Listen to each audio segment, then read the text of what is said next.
A paz do Senhor Jesus, uma boa noite para todos os irmãos, amigos, que está neste momento entrando para juntos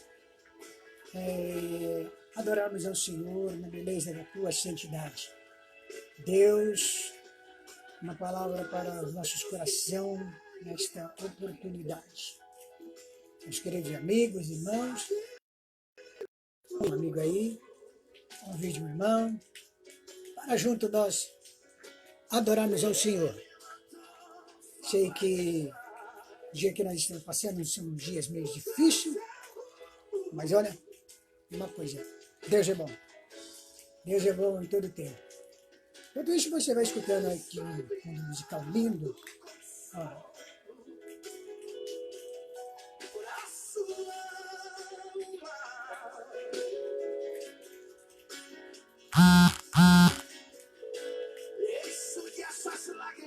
Aleluia. Cadê meus irmãos? Onde estão meus queridos amigos, companheiros? Deus tem uma palavra do teu coração. Essa luta vai passar.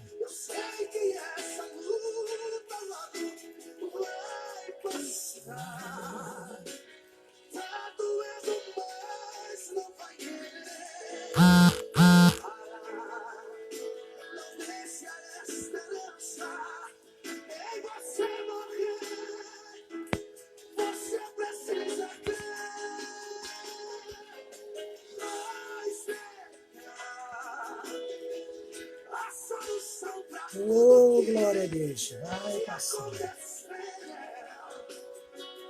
Você vai ter de volta o que você perdeu. Só não se desespere, pelo amor de Deus.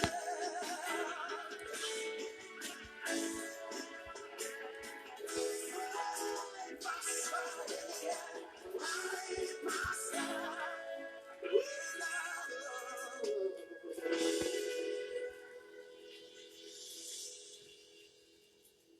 Glória a Deus. Glória a Deus. Bendito é o nome do Senhor. Meu querido irmão, meu querido amigo, que está aí neste momento compartilhando comigo este momento de adoração ao nome do Senhor. Deus tem uma palavra para o seu coração. Sabemos que os dias são difíceis, os dias são tenebrosos, mas temos uma esperança no Senhor Deus. E essa esperança, ela é real e verdadeira. Ela não pode nunca terminar. Até porque a nossa esperança está no Senhor nosso Deus. Bendito seja o nome de Jesus para sempre. Convide aí um amigo, convide aí um irmão, para junto nós adorarmos ao Senhor. Já já estaremos transmitindo uma palavra da parte de Deus para cada coração. Você que precisa de oração, vai aí fazendo o seu pedido. Nós já vamos orar por você, meu querido irmão, meu querido amigo, independente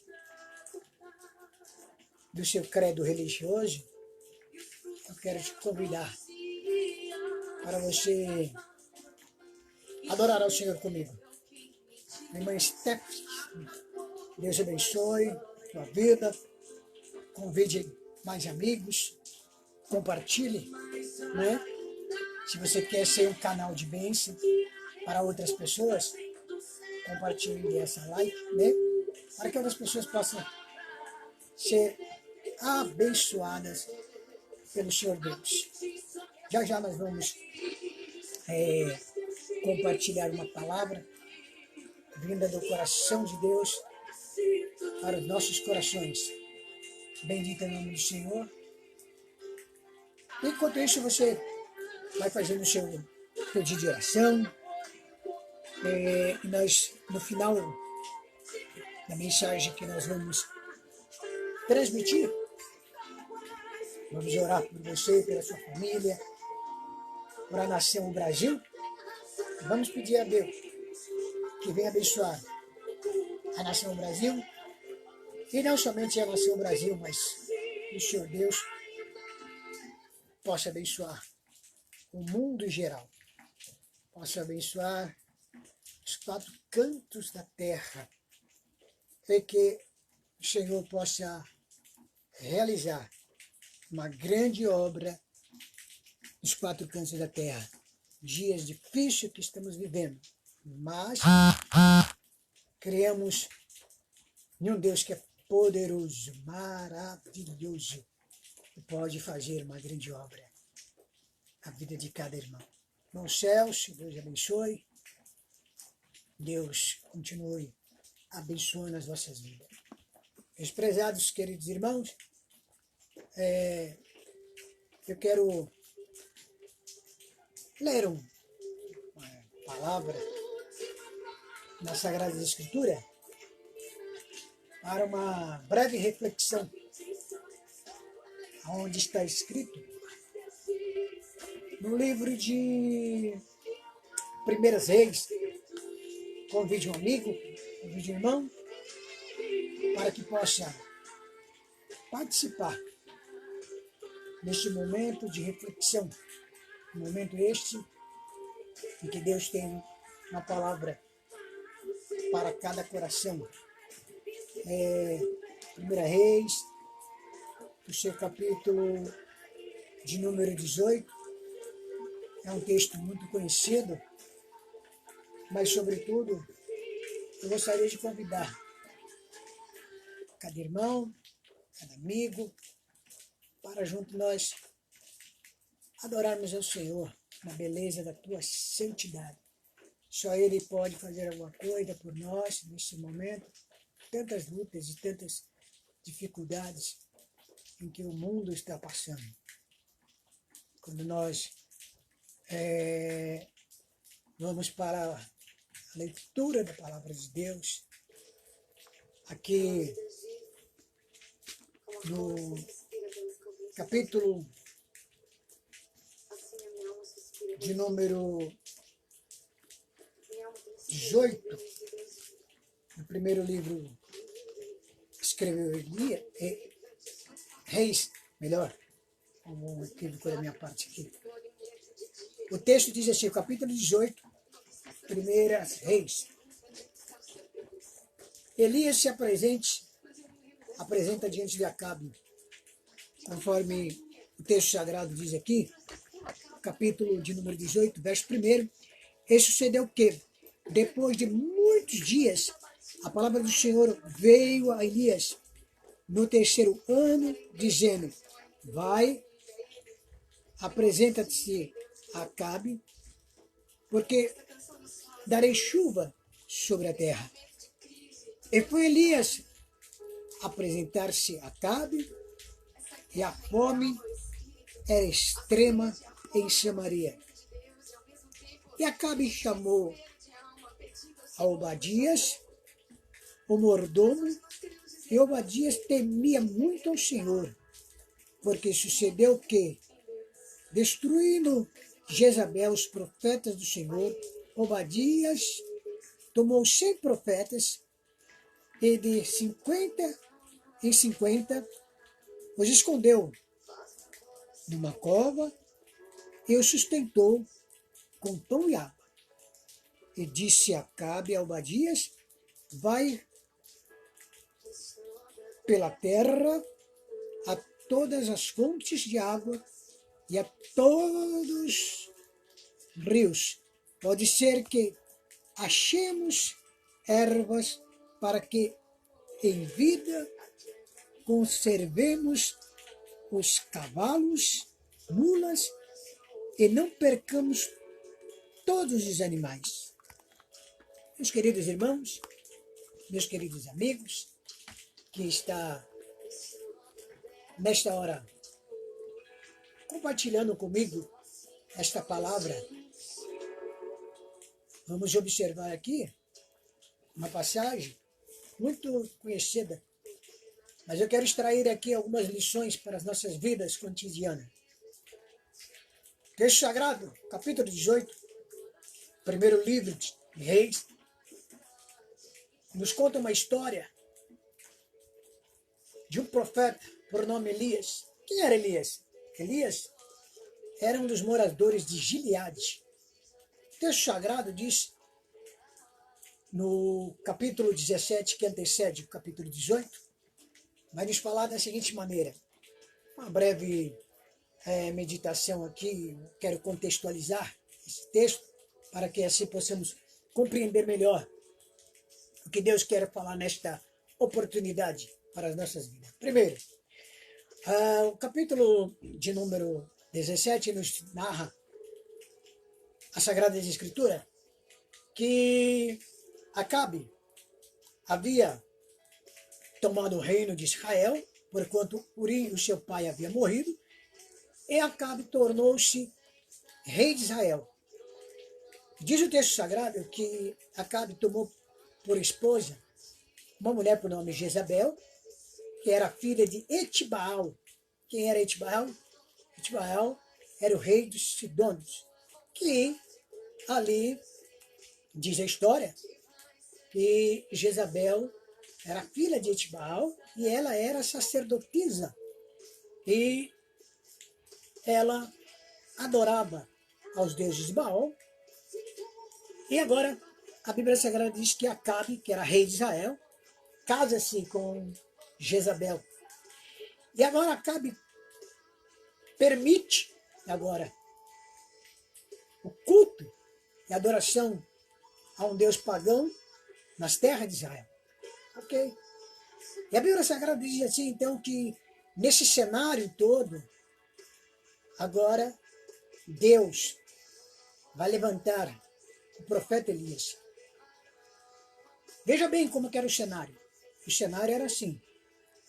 A nação que foi escolhida por Deus para adorá-lo, para servi-lo, agora, infelizmente, estavam mistificadas por consequência do rei Acabe, que se casou com uma mulher que não era da família, ou seja, não era da tribo de Israel, não pertencia à nação judaica. E agora, o que vai acontecer? Vai acontecer três coisas. Primeiro, há um declínio espiritual. Segundo, há um declínio moral. E terceiro, há um declínio governamental. Então, o que eu quero trazer para hoje? Israel passava por três situações difíceis. Era o declínio espiritual, era o declínio moral e era o declínio governamental. Nós estamos vivendo dias que nós vamos observar no nosso país um declínio moral, um declínio espiritual e um declínio governamental.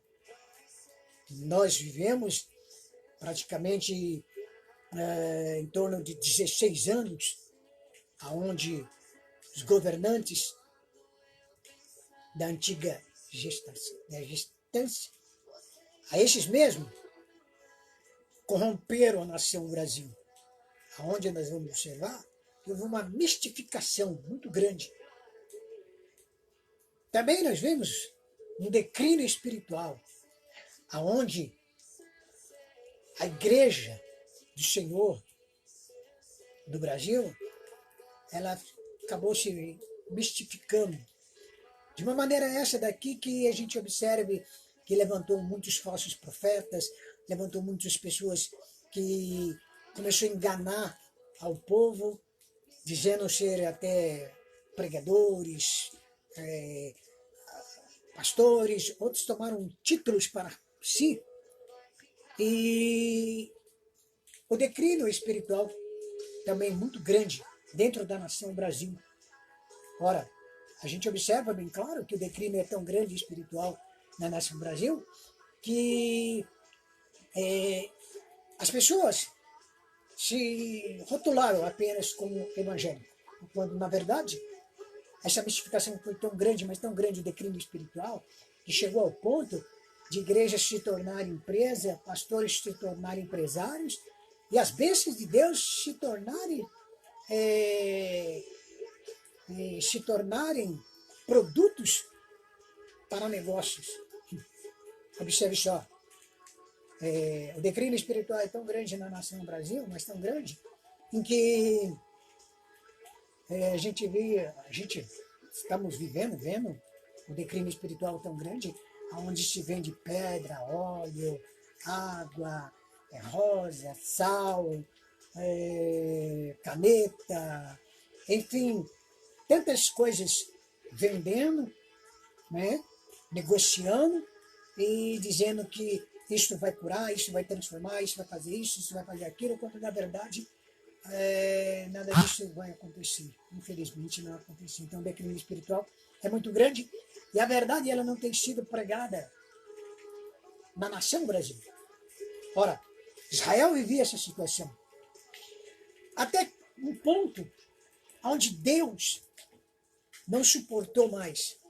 A Bíblia diz assim, que Deus, ele é longânimo, tardio em irar. Mas ele diz assim, que Deus se ira. E quando nós vamos ver o Deus que se ira, Deus se ira e Deus vai levantar um profeta chamado Elias. Elias, ele é chamado para uma grande missão. Qual é a grande missão dele? Ele foi chamado para pregoar diante de um cenário difícil, onde a corrupção era moral, a corrupção era espiritual e a corrupção era governamental. Deus levanta Elias nesse cenário. E ao levantar Elias nesse cenário, o que vamos ver? Vamos ver que a primeira coisa que Deus vai fazer através do ministério de Elias é este. Elias vai se apresentar e vai dizer para Acabe: Acabe, segundo as minhas palavras, não vai haver chuva durante um período. E a Bíblia Sagrada diz assim, que aconteceu isso. O céu cerrou de uma maneira tal em que não havia chuva. E de repente começou a grande escassez. E quando nós começamos a observar, isso daí era um juízo de Deus sobre Israel. Deus entrando com juízo. Chegou ao ponto de as pessoas começarem a viver uma crise financeira em Israel. Ora, não havendo chuva, o que vai acontecer? A terra não vai produzir. A terra necessita da chuva. Não adianta você ter uma boa semente, não adianta você ter um bom campo, não adianta nada disso. Se não tiver chuva, se não tiver água, a terra não vai produzir. E se a terra não produzir, não terá como fornecer o alimento para as pessoas. E começou a acontecer isso. Mas veja bem, meu amigo, meu querido irmão, que está me acompanhando nessa breve reflexão. Veja bem o que vai acontecer. Deus vai falar para Elias: Elias, vai para o ribeiro de Quiriate. E Elias foi. E a seca estava tomando conta de tudo. Mas tinha uma coisa. Deus estava cuidando de Elias. A Bíblia diz que Deus mandava pão, carne, e sustentava Elias. Meu querido irmão, a primeira lição que nós vamos aprender com esse cenário é que Deus não esqueceu dos seus profetas. Deus não se esqueceu do seu profeta. Deus estava no controle de tudo. Como Deus está no controle de tudo ainda. Deus não perdeu o controle de nada. Deus é soberano. Deus é grande. Deus é Senhor. Deus é o controlador do tempo. Ele é o controlador de tudo. Deus está no comando de tudo. E Deus estava no comando da vida de Elias. Mas então Elias está agora vivendo este momento aonde nós vamos observar em que parecia tudo está perdido, mas não estava perdido. E os dias vão se passando, até que quando chegou o tempo de Deus, ainda que Acabe mandou procurar por Elias e não procuraram por tudo, por todos os territórios, não acharam Elias, porque Deus tinha escondido Elias. Interessante que quando o ribeiro secou, Deus então vai fazer algo. Deus vai falar para Elias, Elias, levanta-te e vai para Serepte, porque eu já tenho preparado uma pessoa para cuidar de você. Era um momento de escassez, era um momento de dificuldade, era um momento de muita dificuldade. Mas tem uma coisa, Deus mandou que Elias fosse para Serepte. E Elias foi. E quando ele chegou lá, ele se depara com um cenário preocupante se nós vamos olhar esse cenário. Mas pastor, qual é o cenário? O cenário era que tinha uma pobre viúva. E essa viúva, ela sai para pegar alguns gravetos e então ela se depara com Elias. Elias olha para ela e fala para ela fazer um bolo. Agora, o primeiro ponto que eu quero destacar aqui com os irmãos é como pode Elias vai agora falar com aquela mulher e dizer para aquela mulher da seguinte forma: olha, faz um bolo.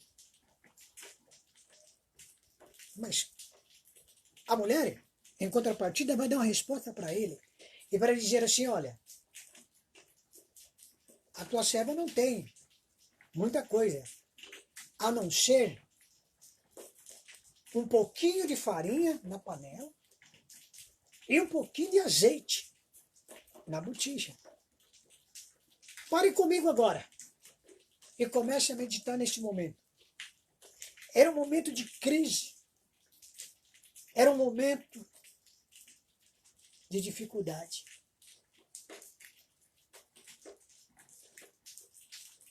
O que você poderia pensar nesse momento? Deus certamente esqueceu de mim. Elias vai olhar para aquela mulher e vai dizer para aquela mulher: assim diz o Senhor, não faltará a farinha na panela, o azeite na botija, até que o Senhor mande chuva sobre a terra. Sabe o que é isto? Isto é fé. A fé é o firme fundamento das coisas que não se viram, mas é a prova da qual se espera.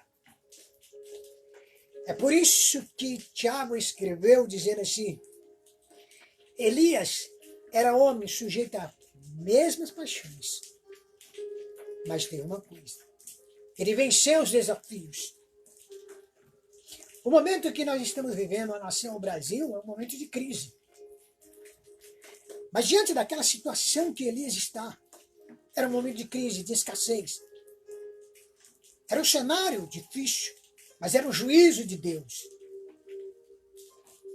Deus não perdeu o controle. Eu quero repetir mais uma vez para você, para que isso fique bem gravado no seu coração. Deus não perdeu o controle de nada. E repito mais uma vez, era o juízo de Deus. Nós estamos passando por um momento difícil. O mundo, as grandes potências, pode ter dinheiro, mas não tem o controle nas mãos de nada. Veja agora a situação onde nós estamos todos confinados, ricos e pobres, pretos e brancos, sábios ou ignorantes. Não adianta ter fortuna, milhões e milhões. Os homens estão com medo. Estamos lutando com uma coisa que não se pode ver a olho nu. É um desafio muito grande. Mas tem uma coisa. O juízo de Deus chegou para Israel quando a nação estava vivendo a crise governamental, aonde aquele que estava no comando, chamado Acabe, se corrompeu. A crise era moral.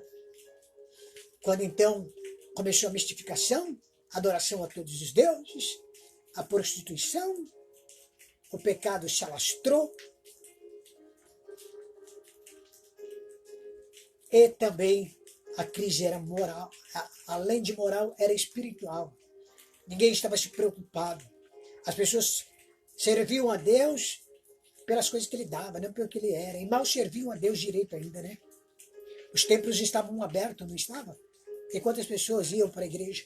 Culto de doutrina? Culto de oração? As pessoas ficavam em casa assistindo televisão, no YouTube. A escola bíblica dominical abandonaram. Não era assim esses dias que eles estavam vivendo? Quando se falava que era um show gospel, multidões iam lá. Mas quando se falava que era reunião de oração, a grande maioria nunca aparecia mais. Abandonaram os templos, as igrejas vazias. E agora? Agora estão colocando no Facebook, reabra as igrejas. Estou sentindo falta da igreja. Mas quando ela estava aberta, não iam à igreja. E quando iam por interesse, e muitas das vezes ficavam até mesmo com pressa. Termina logo o culto, que eu quero ir embora.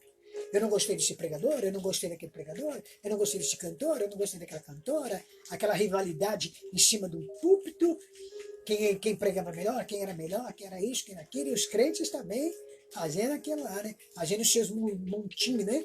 Então, na verdade, a crise é espiritual. Mas o juízo de Deus chegou. E o profeta anunciou. Elias anunciou. E o juízo de Deus chegou. E nós vamos ver um declínio tanto espiritual, mas tanto espiritual, que só valoriza as pessoas pelo que as pessoas têm. Né? Aquele irmãozinho mais simplinhos, coitadinho, colocavam ele para o canto. Mas agora onde que estão os grandes? Neste momento. Aonde está os abastardos de fortuna? Cadê os grandes líderes? O que eles estão fazendo pelos menores? Meu querido irmão, minha querida irmã, que está me acompanhando nesta hora, nessa breve reflexão. O cenário é um cenário de mortandade. É um cenário, parece que estamos vivendo um filme de terror. Mas não é um filme de terror, é real. É o juízo de Deus. Mas o juízo de Deus, ele chegou ali em Israel para quê? Tem um propósito o juízo de Deus. Qual é o propósito do juízo de Deus sobre a nação? Não só a nação Brasil, mas o mundo todo. Primeiro propósito é mostrar que ele é soberano. Segundo propósito é que as pessoas se voltem para ele. O terceiro propósito é mostrar que os homens são vulneráveis. O dinheiro não é tudo. Eu estou observando até algumas pessoas irresponsáveis que dizem ser crente, estão aí, desesperada. Eu preciso trabalhar, eu preciso isso. E como é que vai ficar as contas? E como é que vai ficar as contas? Meu irmão, meu querido irmão, você não conhece o Deus que você serve. Porque se você conhecesse o Deus que você serve, esse mesmo Deus que sustentou Elias ali no ribeiro, e o ribeiro secou. É o mesmo Deus também que pegou Elias, levou para Será, levou ali, e lá sustentou ele através daquela viúva. É o mesmo Deus que você serve, que você professou uma família. Será que nesta hora você pode começar a refletir comigo isso? Você pode começar a enxergar a grandeza deste Deus. E o juízo de Deus chegou. Aí o capítulo 18 que nós lemos, a Bíblia Sagrada vai dizer que Elias então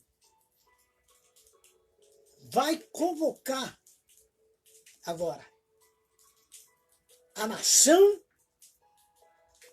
e vai falar da seguinte maneira. Para o rei, ele vai começar com juízo lá no governo. E vai começar a entrar com juízo no governo. É isso que Deus começou a fazer no Brasil. Deus começou a varrer os corruptos dos governos, os poderosos que estão no governo. E Deus começou a agir. Então o que Deus fez? Deus começou a agir no governo. E logo em seguida Deus fez o quê? Através do profeta Elias, convocou os profetas de Baal e de Acera, que totalizava 850 profetas. E aí, Elias sobe ao Monte Carmelo e faz aquele grande desafio. E agora, Elias começa ao desafio. O desafio agora é espiritual. Porque Elias vai dizer assim, vocês pegam uma vítima, um novilho, coloca sobre o altar. E tem uma coisa, não pode até fogo nela. Vocês vão clamar pelo seu Deus. Se ele responder com fogo, então ele é Deus. Isso eu quero dizer, o desafio agora é espiritual. Deus está te chamando para um desafio espiritual. Deus está te convocando agora para este grande desafio. Então a Bíblia Sagrada diz que eles começaram o seu ritual pela madrugada, aclamaram, reclamaram, chegou ao certo ponto que Elias começou até a zombar e dizendo assim, olha, aquele mais alto, quem sabe ele está dormindo, quem sabe ele viajou, e até que por seus próprios costumes eles se retalharam, derramaram sangue, e é um declínio espiritual que nós estamos vendo, umas brincadeiras que têm ocorrido em cima de púlpitos que é impressionante, pessoas encheram a boca de água, soprarem água nos outros, e fazer tanta coisa que você olha assim, uma mistificação tão grande, mas tão grande, que é o mesmo costume que os profetas de Baal e de Acera tinham. Até que eles se retalharam e não aconteceu nada. Nada. Então Elias falou, bom, agora basta. Elias começou agora no seu desafio espiritual. Primeira coisa que Elias fez foi reparar o altar. A primeira coisa que precisamos fazer é reparar os nossos altares. Logo em seguida, Elias vai colocar, então, a vítima em cima do altar. E a Bíblia Sagrada diz assim que Elias vai agora pedir o que é mais precioso naquele dia. Qual era o mais precioso daquele dia? Era a escassez de água. Ainda não tinha chovido. Elias pediu água. Elias vai pegar agora aqueles cântaros de água, vai molhar a vítima. A Bíblia diz assim que a vítima foi ensopada de maneira que a água passou, encheu a vala. E Elias agora vai então clamar pelo Senhor. Elias vai então dizer assim: Senhor, mostra para este povo que eu sou o teu profeta. Sabe que Elias ensina para mim, ensina para você, meu irmão. Nós não precisamos de holofote. Nós não precisamos de holofote. Elias falou assim: Senhor, mostra para eles que eu sou teu servo e que eu fiz tudo isso segundo a tua palavra. Sabe o que é isso? Quer dizer que você não precisa querer se projetar. O próprio Deus se projetará.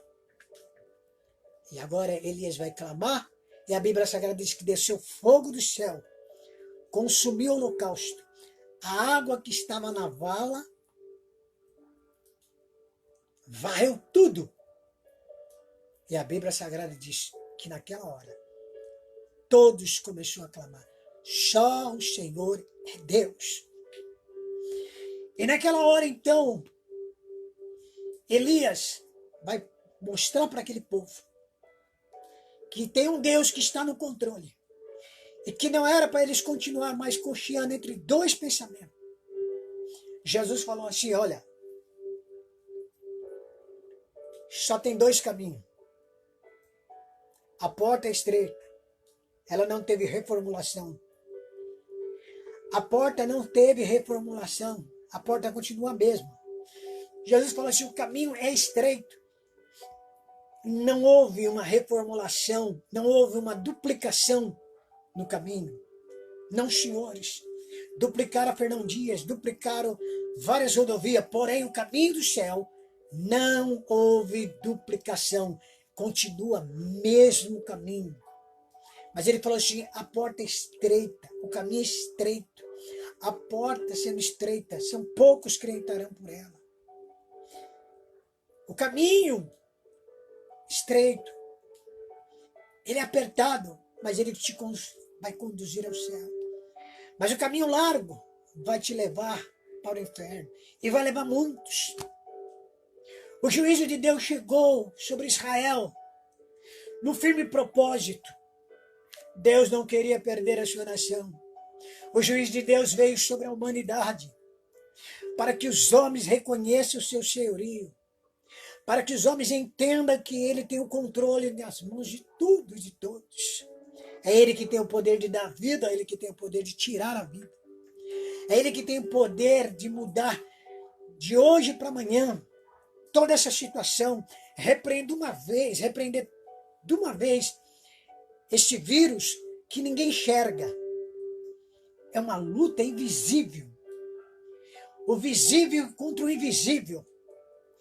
Mas tem uma coisa: a fé é o firme fundamento das coisas que não se verem.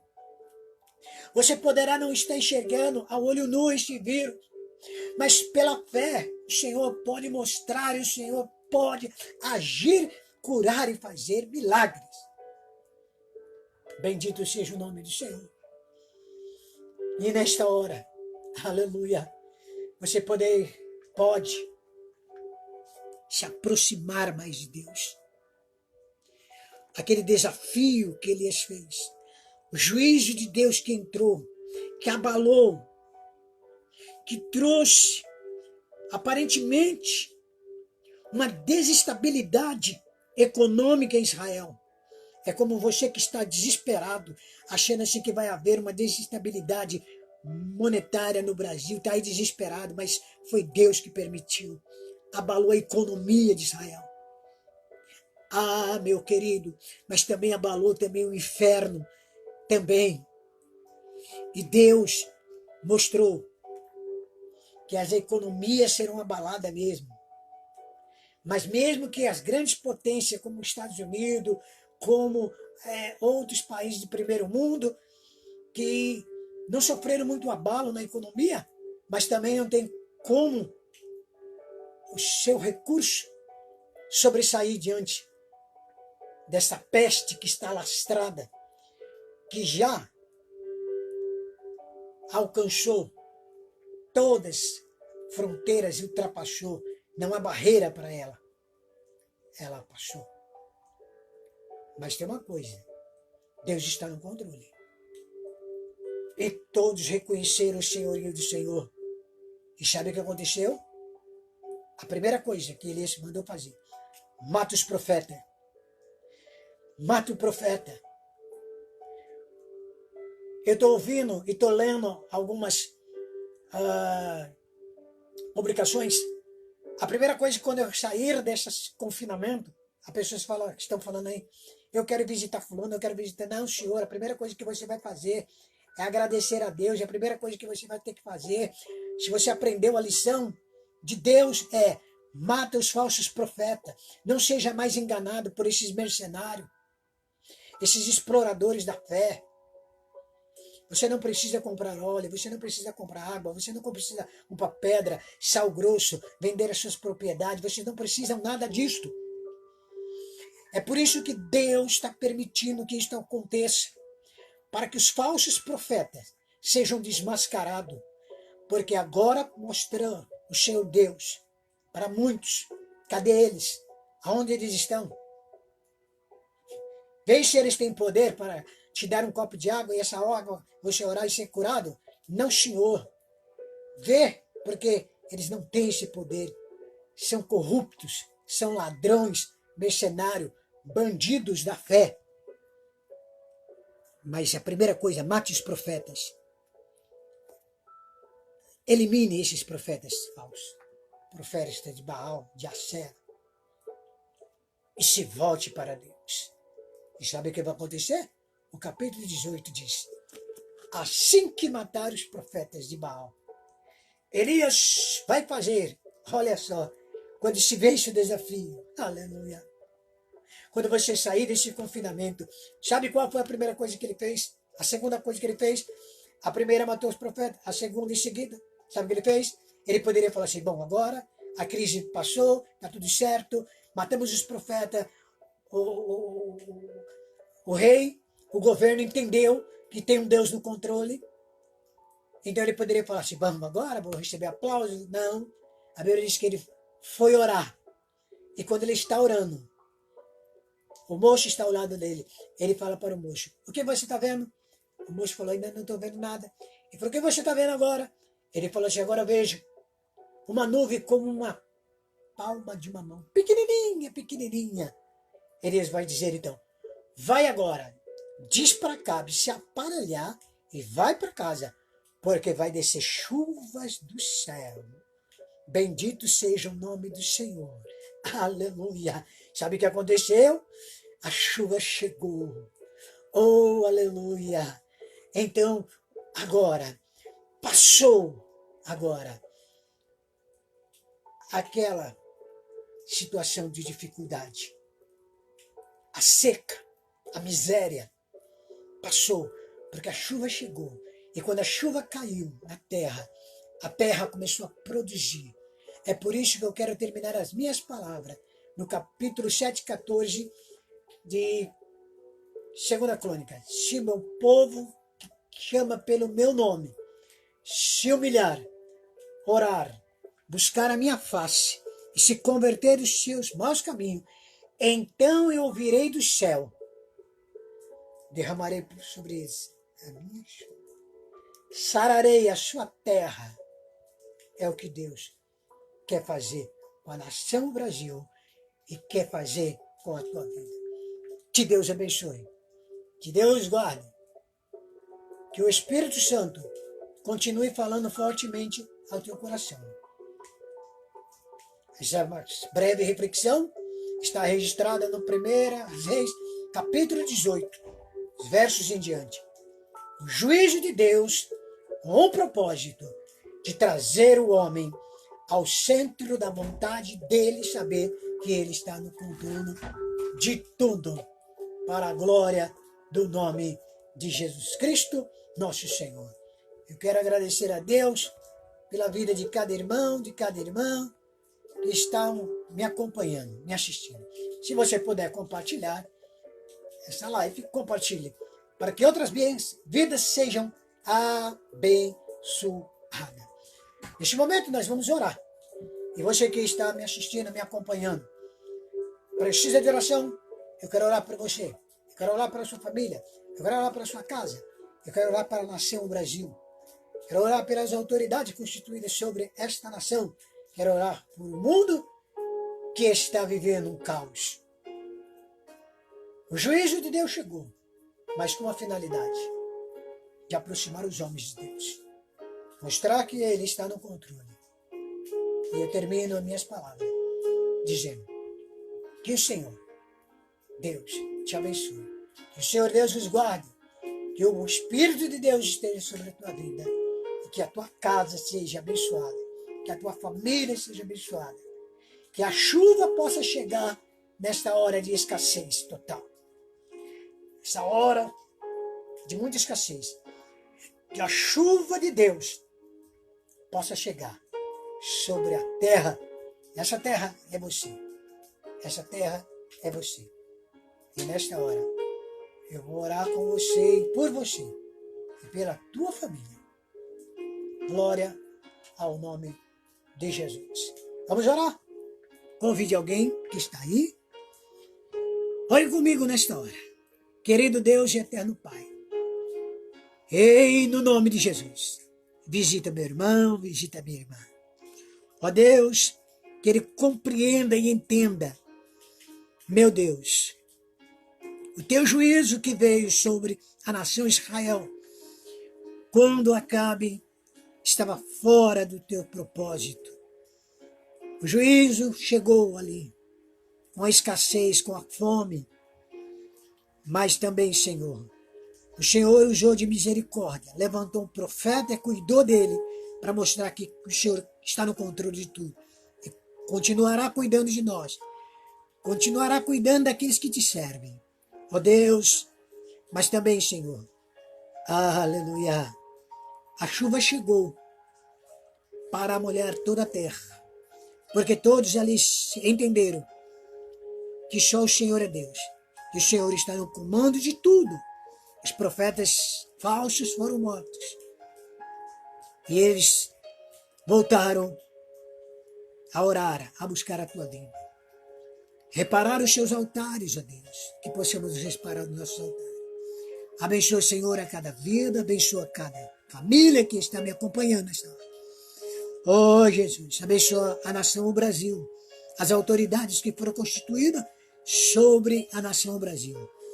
Ó Deus, nós estamos lutando, Senhor, com nenhum partidário, mas estamos numa guerra espiritual, e aonde só podemos vencer através das armas espirituais. Abençoa minha irmã, meu irmão, abençoa a nação Brasil. Abençoa o mundo que está vivendo esse caos. Repreenda, Senhor, esta peste que está se alastrando, mas o Senhor tem poder. Se quiser agora, parar tudo isso e transformar vidas.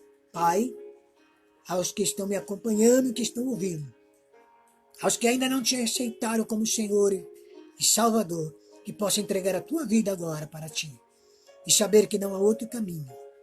Só o Senhor pode salvar. Só o Senhor pode curar, só o Senhor pode libertar. Pai, eu abençoo cada família, cada lar, aonde eu estiver entrando através desta live, Senhor. Abençoa, abençoa e guarda para a glória do nome de Jesus. Visita os hospitais, visita os asilos, visita os presídios, os moradores de rua. Oh, meu Deus, visita agora. Abençoa meu cunhado, que ainda se encontra, Senhor, hospitalizado. Mas Tu és Deus de perto, Deus de longe. Visita ele agora lá. Oh, Jesus, abençoa minha casa, minha família e a todos, ó Deus. Em no nome de Jesus. Amém, amém, amém. Que Deus abençoe, que Deus os guarde, que o Espírito Santo continue falando aos vossos corações. Amém? Irmã Stephanie, Deus abençoe, irmão Cícero, Tiago, a todos, irmão. Um beijo no coração. João Neto, a paz do Senhor. Deus te abençoe. Deus abençoe. Deus abençoe a todos. Em nome de Jesus.